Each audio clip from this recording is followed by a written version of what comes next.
और ये चिंता सिर्फ मेरी नहीं है, ये चिंता सिर्फ सरकार की नहीं है, ये चिंता सिर्फ ट्रेजरी बेंच की नहीं है। आदरणीय सभापति जी, देश की जनता और माननीय सुप्रीम कोर्ट तक सबको इन बातों से चिंतित है। सुप्रीम कोर्ट ने जो कहा है वो कोर्ट मैं आज सदन के सामने रखना चाहता हूं। सुप्रीम कोर्ट का एक कोर्ट देश के करोड़ों करोड़ लोगों के लिए भी कैसे कैसे संकट आने की संभावनाएं दिख रही है, इसकी तरफ इशारा करता है।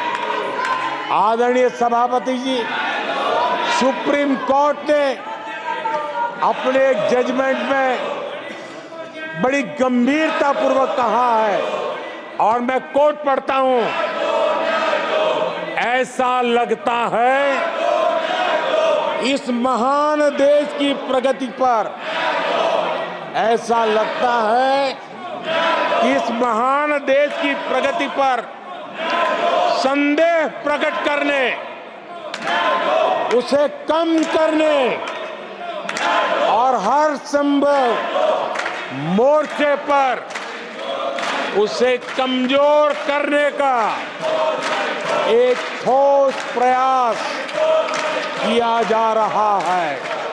ये सुप्रीम कोर्ट की बात पढ़ रहा हूं। सुप्रीम कोर्ट आगे कह रही है, इस तरह के किसी भी प्रयत्न या प्रयास को आरंभ में ही रोक दिया जाना चाहिए। देश की सुप्रीम कोर्ट का एक कोर्ट है। आदरणीय सभापति जी, सुप्रीम कोर्ट ने जो भावना व्यक्त की है, इस पर हम यहां वाले या वहां वाले, सदन में हैं उन्होंने, सदन के बाहर है उन्होंने, सबको गंभीरता से विचार करने की आवश्यकता है। आदरणीय सभापति जी, भारत में भी कुछ लोग हैं जो ऐसी ताकतों की मदद कर रहे हैं। देशवासियों को ऐसी ताकतों से सतर्क रहने की जरूरत है।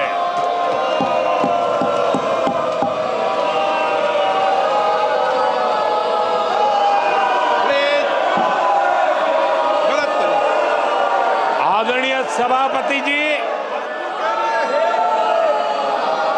2014 में सरकार में आने के बाद देश के सामने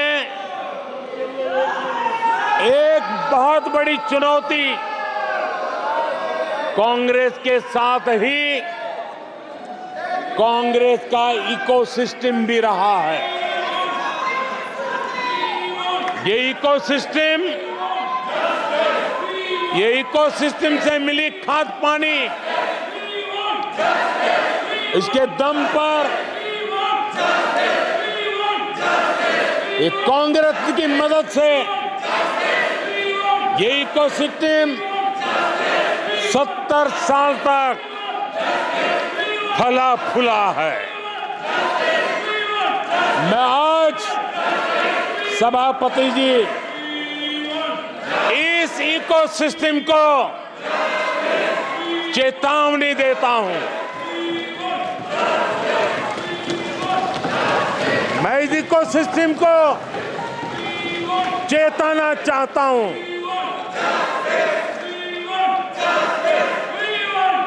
इकोसिस्टम की जो हरकतें हैं,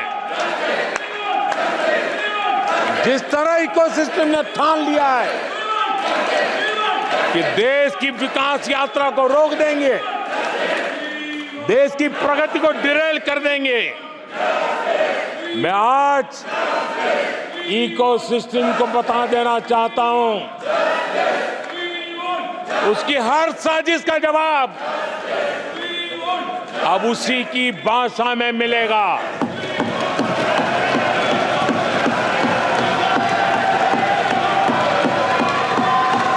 यह देश विरोधी साजिशों को कभी भी स्वीकार नहीं करेगा।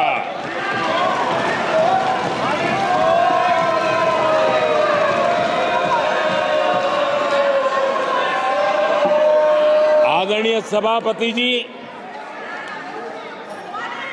ये ऐसा कालखंड है जब दुनिया भारत की प्रगति को बहुत गंभीरता से ले रही है, हर बारीकी को नोटिस कर रही है।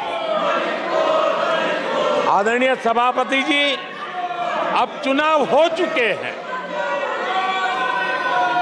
140 करोड़ देशवासियों ने 5 साल के लिए अपना निर्णय जनादेश दे दिया है। आवश्यक है कि विकसित भारत के निर्माण के लिए इस संकल्प को सिद्धि में बदलने के लिए इस सदन के सभी माननीय सदस्यों का योगदान होना चाहिए। मैं उन सबको निमंत्रित करता हूं कि विकसित भारत के संकल्प को पूर्ण करने के लिए आप भी जिम्मेवारी के साथ आगे आइए। देश हित के विषय पर हम साथ चले, मिलकर के चलें और देशवासियों की आशा आकांक्षाओं को पूरा करने में हम कोई कमी न रहने दें। आदरणीय सभापति जी, पॉजिटिव राजनीति भारत के इस कालखंड में बहुत आवश्यक है और मैं हमारे साथी पक्षों को भी कहना चाहूंगा, इंडी गठबंधन के पक्ष के लोगों को कहना चाहूंगा कि आप आइए मैदान में, गुड गवर्नेंस पर स्पर्धा करें। जहां जहां आपकी सरकारें हैं वो एनडीए की सरकारों के साथ गुड गवर्नेंस पर स्पर्धा करें, डिलीवरी में स्पर्धा करें, लोगों की आकांक्षा पूरी करने पर स्पर्धा करें। देश का भला होगा, आपका भी भला होगा। आदरणीय सभापति जी,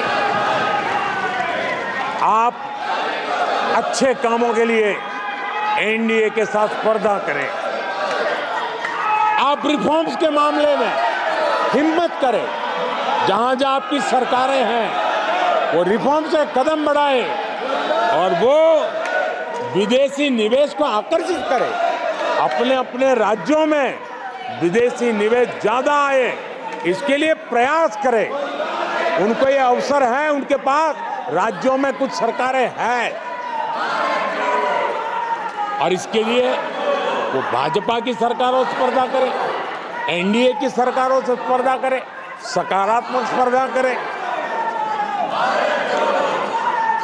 जिन लोगों को जहां सेवा करने का मौका मिला है वहां पे वे रोजगार के लिए स्पर्धा करें। कौन सरकार ज्यादा रोजगार देती है उस स्पर्धा के लिए मैदान में आए, एक तंदुरुस्त स्पर्धा हो।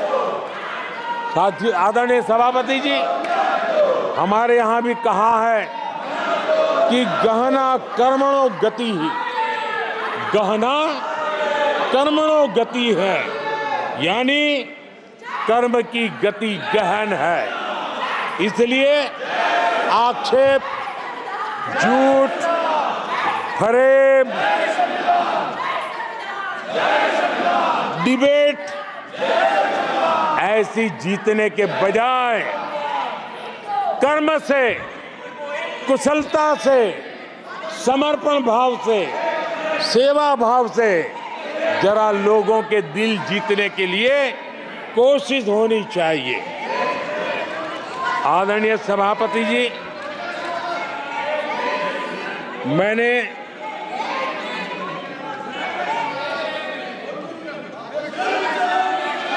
आदरणीय सभापति जी इस समय चर्चा के बीच अभी मुझे एक दुखद खबर भी दी गई है। यूपी के हाथरस में जो भगदड़ हुई उसमें अनेकों लोगों की दुखद मृत्यु होने की जानकारी आ रही है। जिन लोगों की इस हादसे में जान गई है, मैं उनके प्रति अपनी संवेदना व्यक्त करता हूं। मैं सभी घायलों के जल्द से जल्द ठीक होने की कामना करता हूं। राज्य सरकार की देखरेख में प्रशासन राहत और बचाव कार्य में जुटा हुआ है। केंद्र सरकार के वरिष्ठ उत्तर प्रदेश सरकार के लगातार संपर्क में है। मैं इस सदन के माध्यम से सभी को यह भरोसा देता हूं कि पीड़ितों की हर तरह से मदद की जाएगी। आदरणीय सभापति जी, आज एक लंबी चर्चा और आपने देखा है, मैं पहली बार लोकसभा में प्रधानमंत्री के रूप में यहाँ सेवा के लिए आप लोगों ने अवसर दिया, तब भी मुझे ऐसा ही मुकाबला करना पड़ा था। 2019 में भी मुझे ऐसा ही मुकाबला करना पड़ा। मुझे राज्यसभा में भी ऐसा ही मुकाबला करना पड़ा और इसलिए अब तो ये भी बड़ा मजबूत हो गया है। मेरा हौसला भी मजबूत है, मेरी आवाज भी मजबूत है और मेरे संकल्प भी मजबूत है। आदरणीय सभापति जी, ये कितनी ही संख्या का दावा क्यों न करते हो, 2014 में जब हम आए राज्यसभा में हमारी ताकत बहुत कम थी और चेयर का भी जरा झुकाव दूसरी तरफ था, लेकिन सीना तान करके देश की सेवा करने के संकल्प से हम डिगे नहीं। मैं देशवासियों को कहना चाहता हूं, आपने जो फैसला सुनाया है, आपने हमें सेवा करने का जो आदेश दिया है, ऐसी किसी रुकावटों से न मोदी डरने वाला है, न ये सरकार डरने वाली है। जिन संकल्पों को लेकर के हम खड़े हैं, उन संकल्पों को पूरा करके रहेंगे। आदरणीय सभापति जी, जो नए सांसद चुन के आए हैं, उनको मैं विशेष रूप से शुभकामनाएं देता हूं। आदरणीय सभापति जी, मैं मानता हूं कि बहुत कुछ सीखेंगे, समझेंगे और देश की लोगों की नजरों से गिरते हुए बचने का प्रयास भी करेंगे। इसलिए मैं उनको भी परमात्मा कुछ सद्बुद्धि दे, मैं बालक बुद्धि को भी सद्बुद्धि दे, इस अपेक्षा के साथ आदरणीय राष्ट्रपति महोदया का जो उद्बोधन है, उसके प्रति हृदय से आभार व्यक्त करता हूं। और आपको भी अध्यक्ष जी, आपने मुझे समय दिया, विस्तार से मुझे बात बताने का मौका दिया और किसी का कोलाहल सत्य की आवाज को दबा नहीं सकता। सत्य ऐसे प्रयासों के भी दबता नहीं है और झूठ को कोई जड़ें नहीं होती है।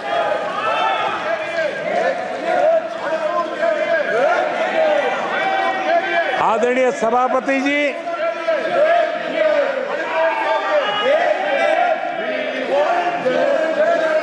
जिन लोगों का अवसर नहीं दिया वो उनकी पार्टी की जिम्मेवारी है, वो आगे से अपने सांसदों का ध्यान रखेंगे, ये मैं अपेक्षा करता हूं। आदरणीय सभापति जी, मैं इस सदन का भी धन्यवाद करते हुए, मुझे बहुत आनंद आया, आज बहुत आनंद आया। सत्य की ताकत क्या होती है वो आज मैंने जी करके देखा है। सत्य का सामर्थ्य क्या होता है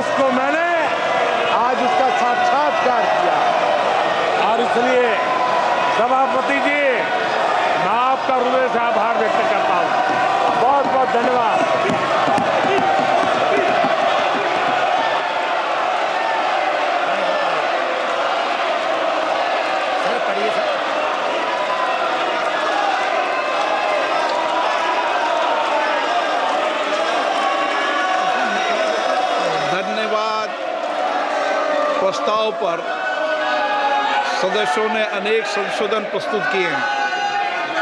अब मैं सभी संशोधनों को एक साथ सभा में मतदान के लिए रखता हूं। प्रश्न ये है कि माननीय सदस्यों द्वारा प्रस्तुत सभी संशोधनों को स्वीकृत किया जाए। जो सदस्य इसके पक्ष में हाँ कहें, जो सदस्य विरोध में ना कहें। मेरे विचार में निर्णय ना वालों के पक्ष में हुआ, ना वालों के पक्ष हुआ, संशोधन अस्वीकृत हुए।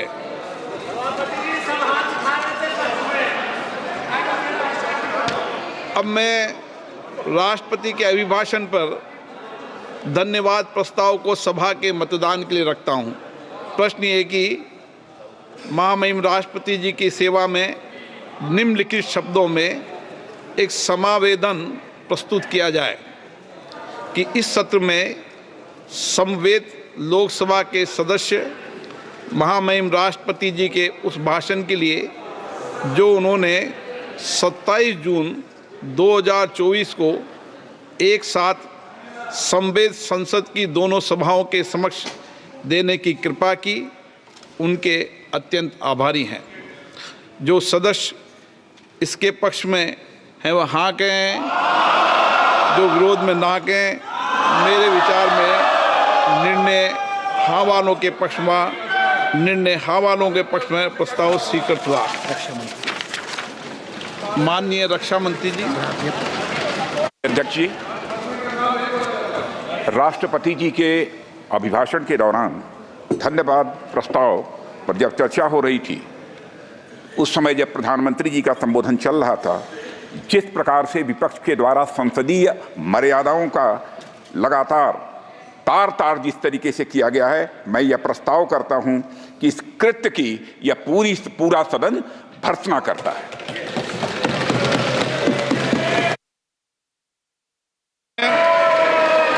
माननीय सदस्यगण, मैंने सभी माननीय सदस्यों को पर्याप्त समय, पर्याप्त अवसर दिया। सभी दलों को देर रात्रि तक बोलने का अवसर दिया। प्रतिपक्ष के नेता को 90 मिनट से ज्यादा बोलने का अवसर दिया। लेकिन माननीय सदस्य, ये संसदीय परंपराओं के अनुरूप नहीं है। ये आपका आचरण, ये आपका व्यवहार न तो संसदीय आचरण के अनुकूल है, न देश के लोकतंत्र के लिए उचित है। और देश आज देख रहा है कि जब हमारे माननीय सदन के नेता, माननीय प्रधानमंत्री जी अपनी बात कर रहे थे, तो प्रतिपक्ष के नेता माननीय सदस्यों में बेल में आके कह रहे थे ये और संसदीय परंपराओं के रूप उचित नहीं है। और मैं आगे आके अपेक्षा करता हूं, संसद नियम प्रक्रियाओं से चलता है। आपकी पार्टी को आपसे ज्यादा समय दिया, नो, गलत। सभी को अपनी पार्टी के ज्यादा समय दिया, देर रात तक दिया, एक पार्टी के लोगों को बोलने दिया, गलत तरीका, ये उचित नहीं है। माननीय सदस्यगण, अब हम 18वीं लोकसभा के पहले सत्र की समाप्ति की ओर आ गए हैं।